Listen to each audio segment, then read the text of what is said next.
Hello, hello. Welcome to the Mystic Path. This will be part 5 in the shadow work series.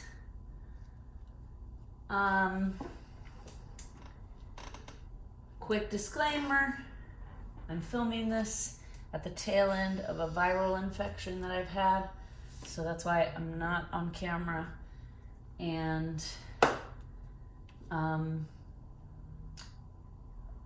I may cough or sneeze, or I may lose my voice. I have a viral infection. It's almost at the end of it.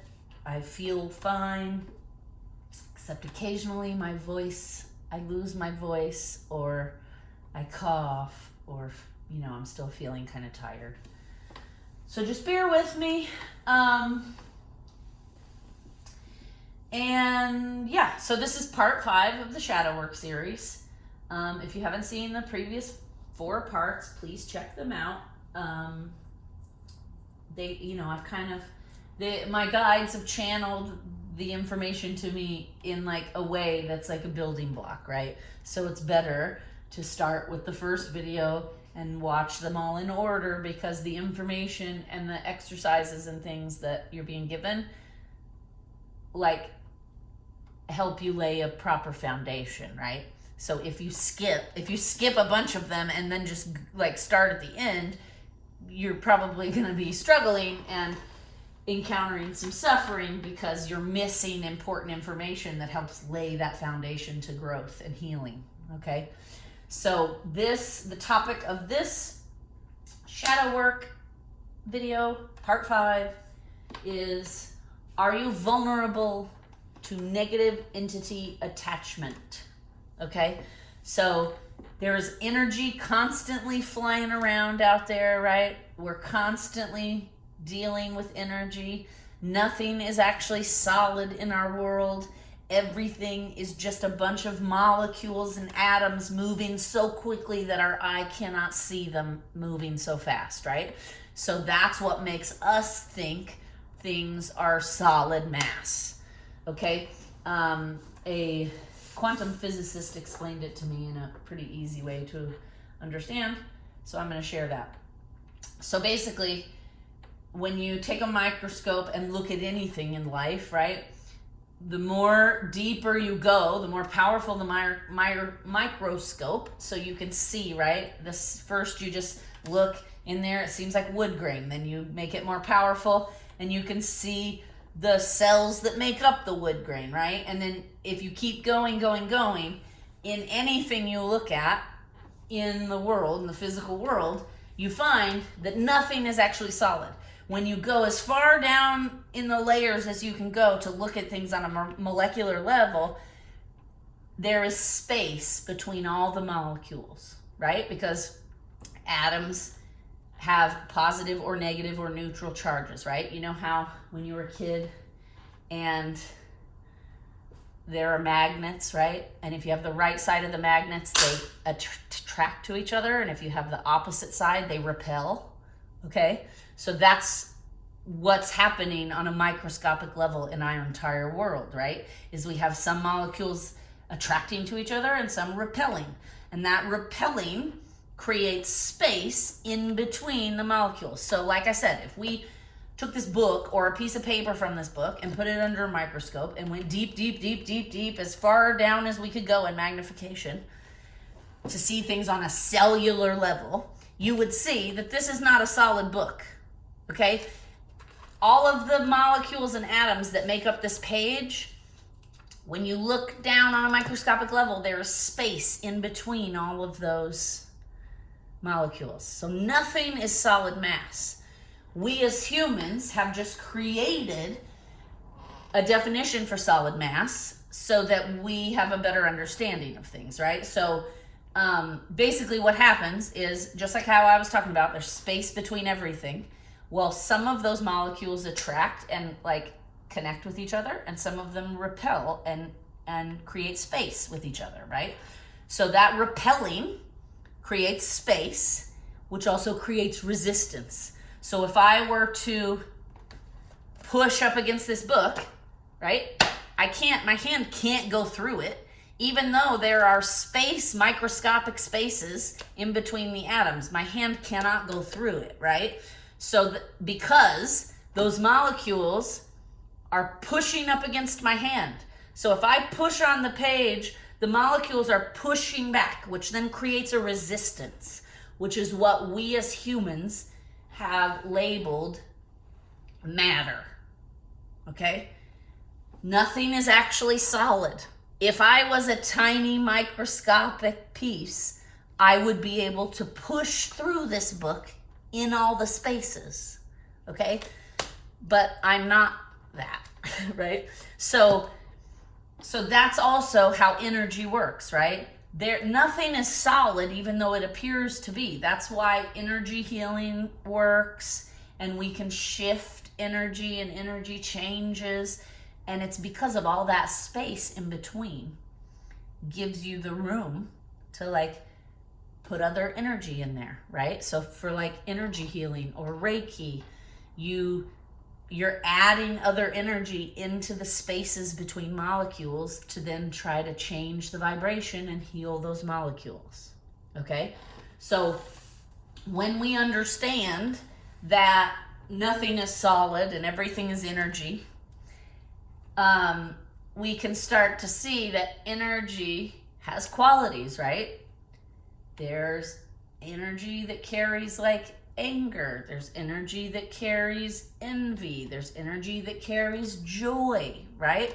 So these molecules and the space within and around them carry the sound vibrations that become certain things, emotions, physical pieces, right? Thought patterns, thought forms. Okay?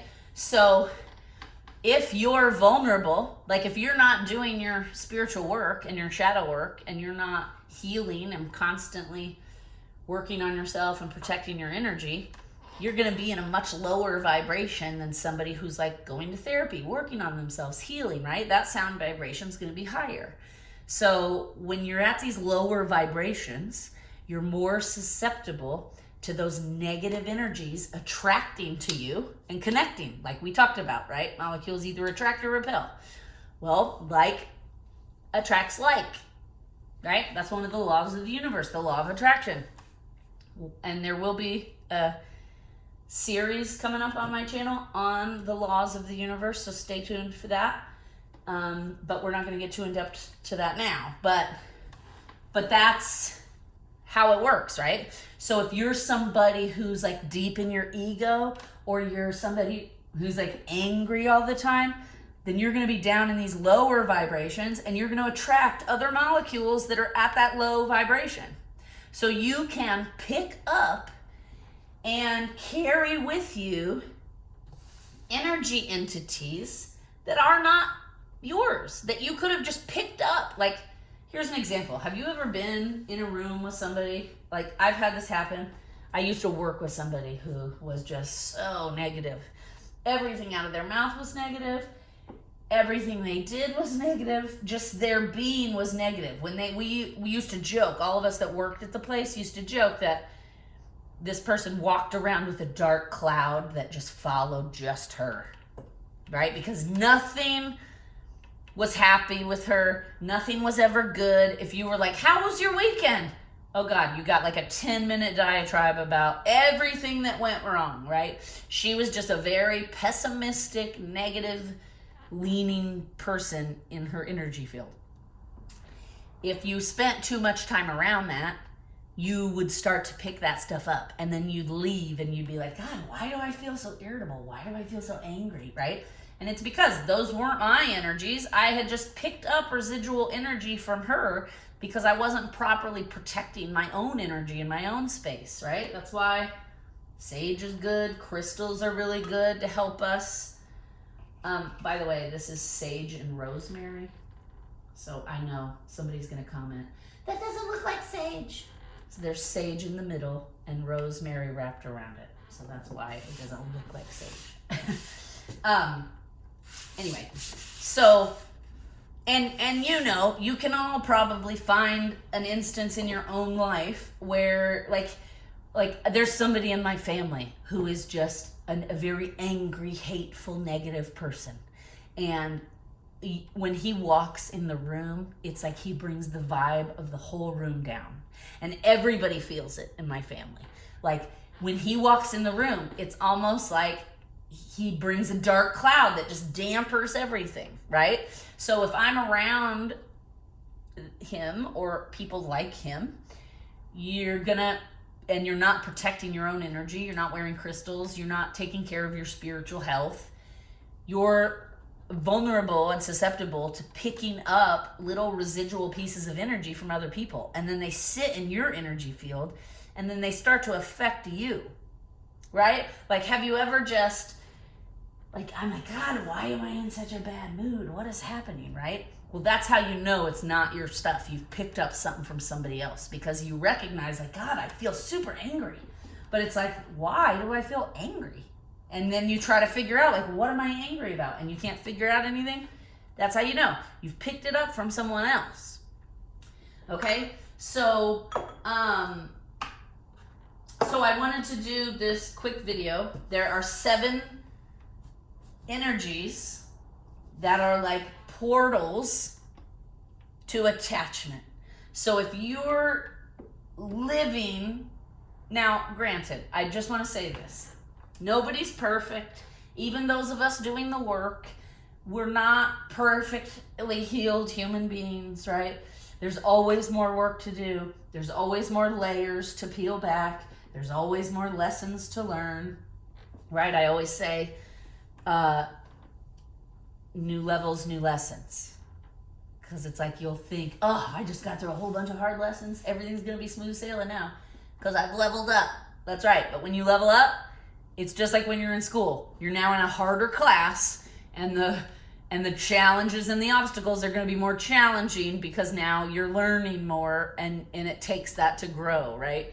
So the lessons can get more intense the more healed you become, because you, like, the universe almost tests you. Can you handle it? Can you handle this energy? Have you grown enough to handle this situation, right? But if you spend too much time in these lower energies, you're just going to be ripe for picking up negative attachments and negative entities from other people, from the world around you, okay? So that's something we want to avoid. So I wanted to kind of talk about my guides. Basically said, from this point forward, humans are set to evolve and grow. The next 5 years is going to be full of transformation and growth, okay, for humans. We're evolving. We've finished a 100-year cycle. We're in a new 100-year cycle. It's time for humans to grow. If you know anything about history, you see that for thousands of years, thousands and thousands and thousands of years, humans just keep repeating the same patterns in 100 years. Like, so every 100 years, the school curriculum starts again, right? Because there's a whole new group of people on the planet. That's kind of how I look at it, right? So, like, humans only live about 100 years. So that's why every 100 years, the school curriculum starts again. And there's certain things in the curriculum that humans always have to deal with, and they have been for thousands of years. Like, for example, every 100-year cycle, there's a pandemic, there's a war, there's a genocide, right? There's all these things that happen. There's an instance where humans need to stand up and fight for their rights and evolve forward, right? So that's how humans evolve, is using this 100-year curriculum.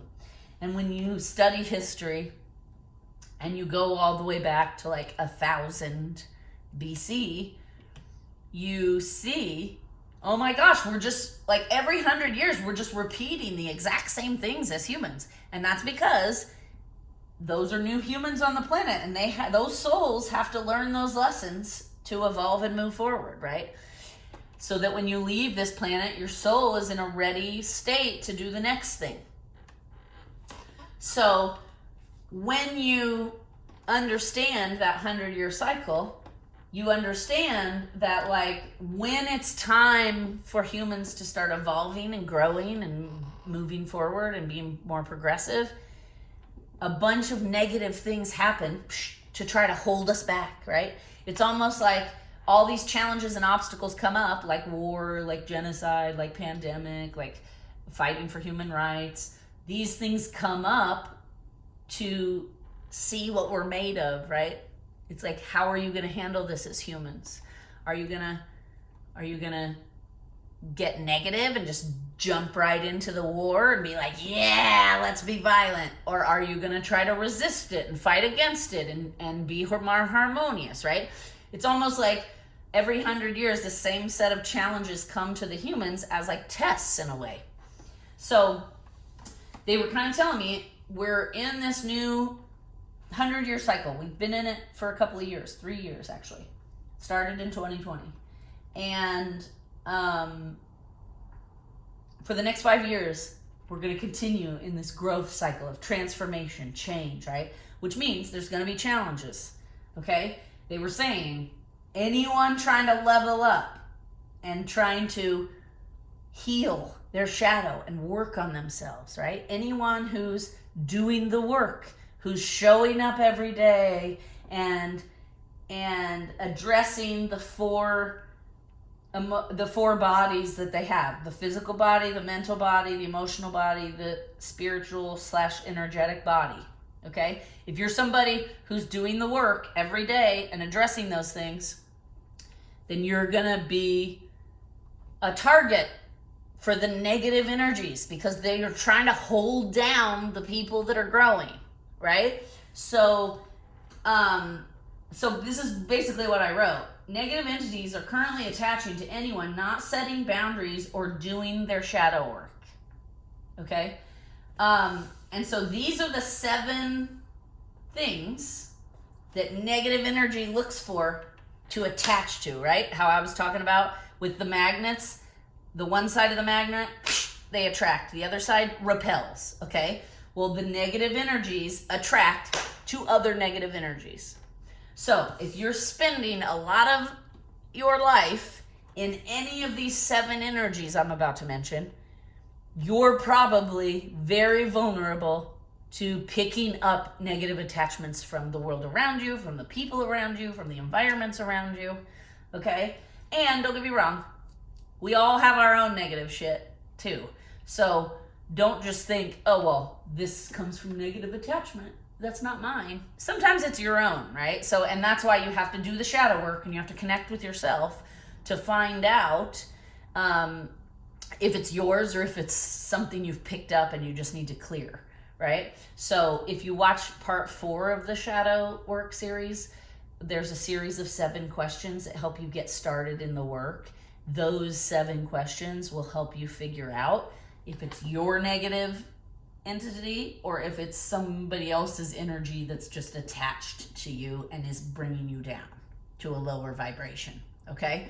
So these are the 7, the 7 feelings, the 7 energies, the 7 states of mind that if you're in these more often than you're not, then you're very vulnerable to negative attachment, okay?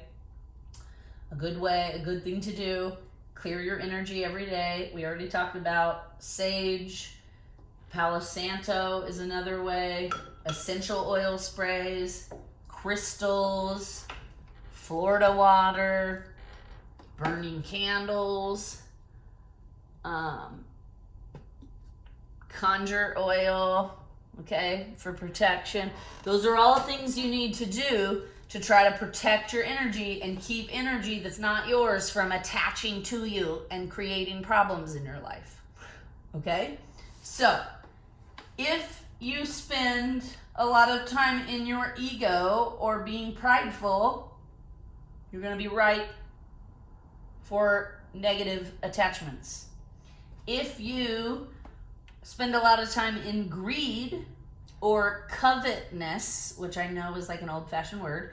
In the Bible, I think it says, thou shalt not covet your neighbor, right? So basically, covet means wanting things that other people have, right? So we shouldn't cover, now I can't even say it. Let me take a drink. It's funny. Thou shalt not covet thy neighbor. Covet. It's weird. It's weird that I like couldn't. Okay, covet. Sorry, drinking some juice here. Try to get this infection knocked out. Okay, so we should not covet our neighbor, our friends, or our peers. That basically means we should not be like, oh gosh, look at that big house they have. I wish I had that big house, right? Greed and covet, they also kind of go hand in hand with envy, right? So any of those energies are lower vibration, and they're gonna keep you in a place where you're gonna pick up other negative attachments, okay? Lust is another energy. If you're like having a lot of sex and it's like not meaningful sex, or you have like a porn addiction and you watch a lot of online porn, that opens you way up for negative shit to attach to you, okay? Meaningless sex is lust. Porn addiction is lust. That is a very low vibration energy, right? Just like greed. Gluttony is another one. That means in anything. If you are gluttonous, which means to excess, right? So if you're drinking too much, if you eat too much sugar, if you eat too much processed food, if you do too many drugs, right? These are all gluttonous. Like eating past the time you're full, eating just because you want to eat. Like you can be gluttonous in lots of different arenas, right? You could drink too much alcohol, you could do too many drugs, you could eat too much sugar, you could eat too many processed foods. All of that could be gluttony, okay? And all of those things will make your physical body weaker, and then that makes you ripe for attachments, okay? Another one, anger is another big one.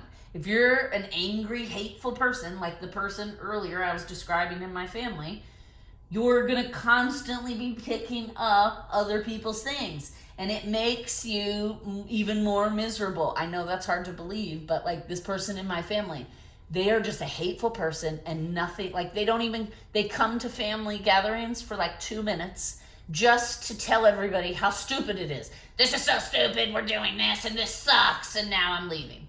Like, that's honestly what the person in my family does. They make an appearance just to like beat their chest and be like, you guys are all stupid, right?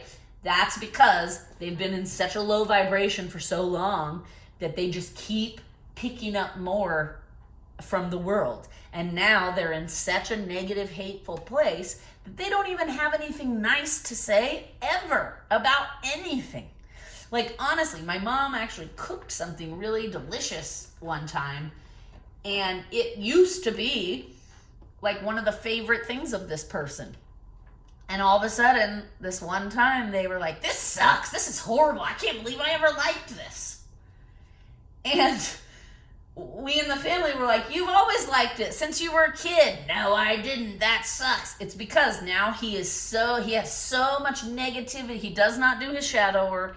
He does not work on himself. He just stays always in these low vibration, greed, ego, anger. He always stays in that. So then more of that just attracts to him.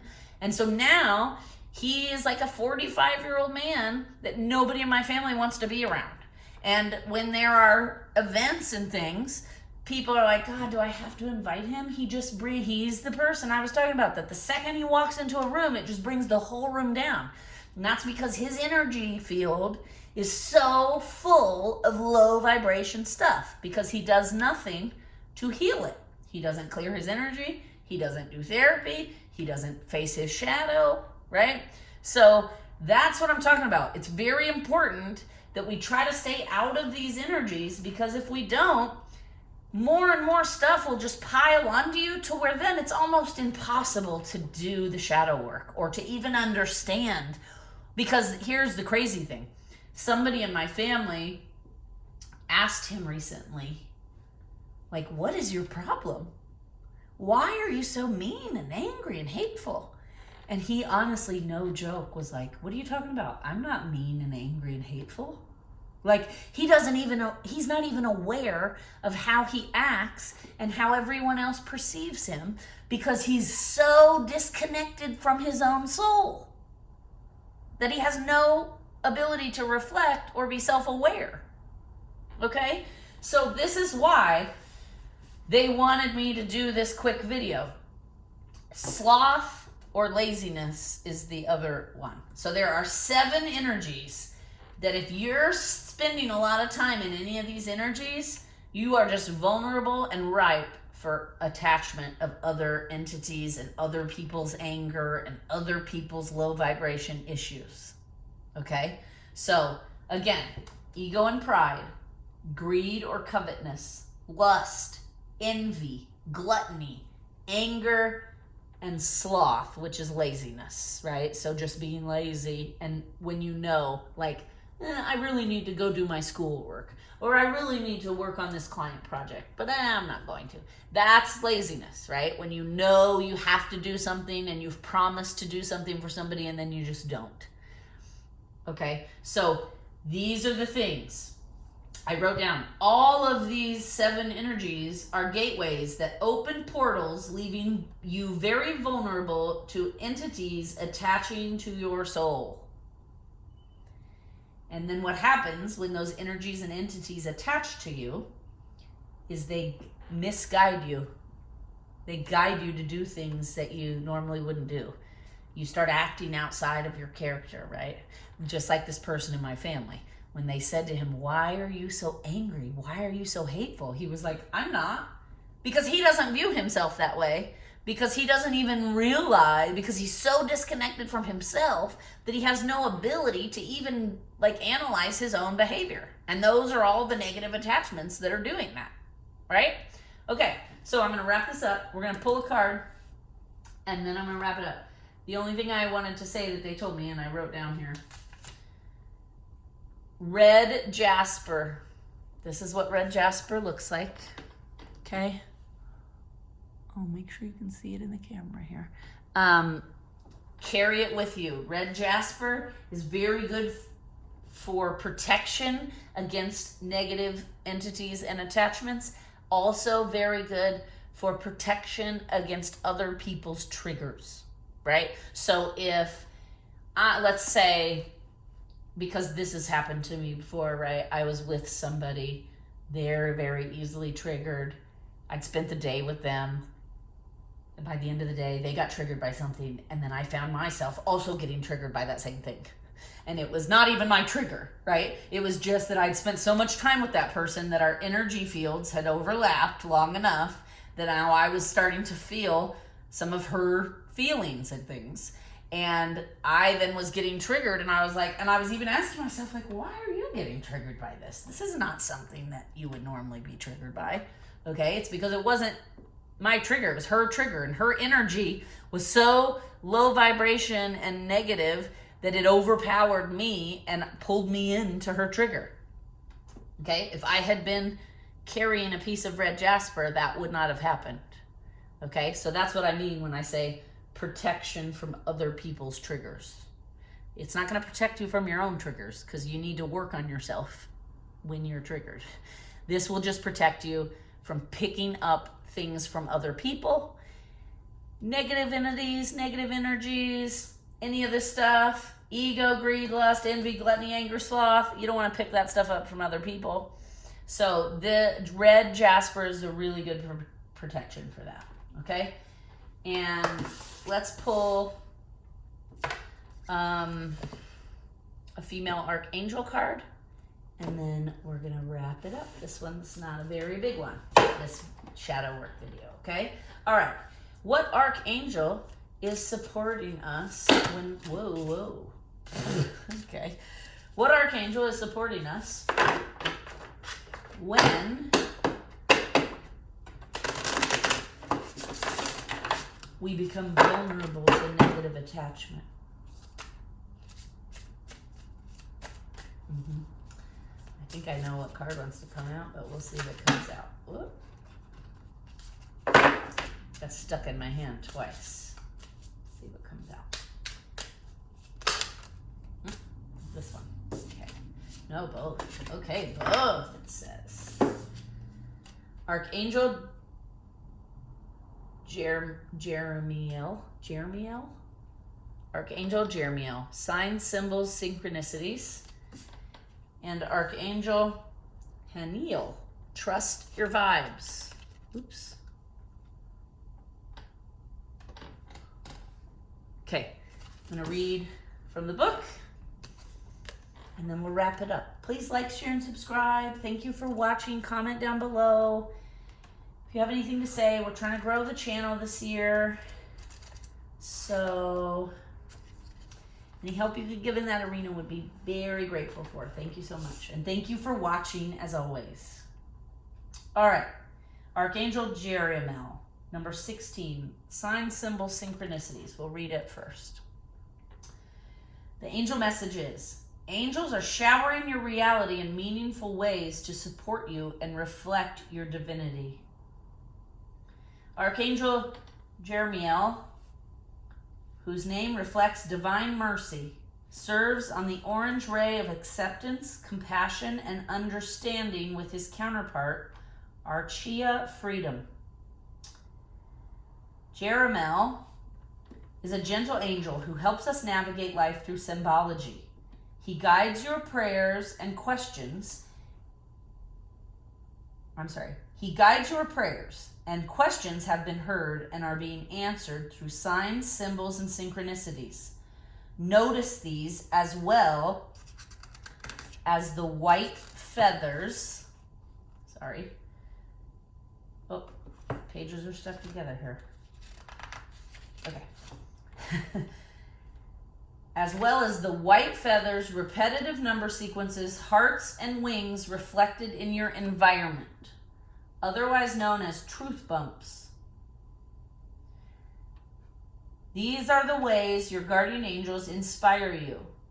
Invite Archangel Jeremiel for prophecy, life review to reflect upon where you've been and what needs to resolve and where you're headed. He will help you decode your dreams, memories, and symbology. He will give you compassion and fortify your divine guidance. Nice. So if you're struggling with any of these 7 things we talked about, okay, call on Archangel Jeremiel. All right, Archangel Haniel, number 28.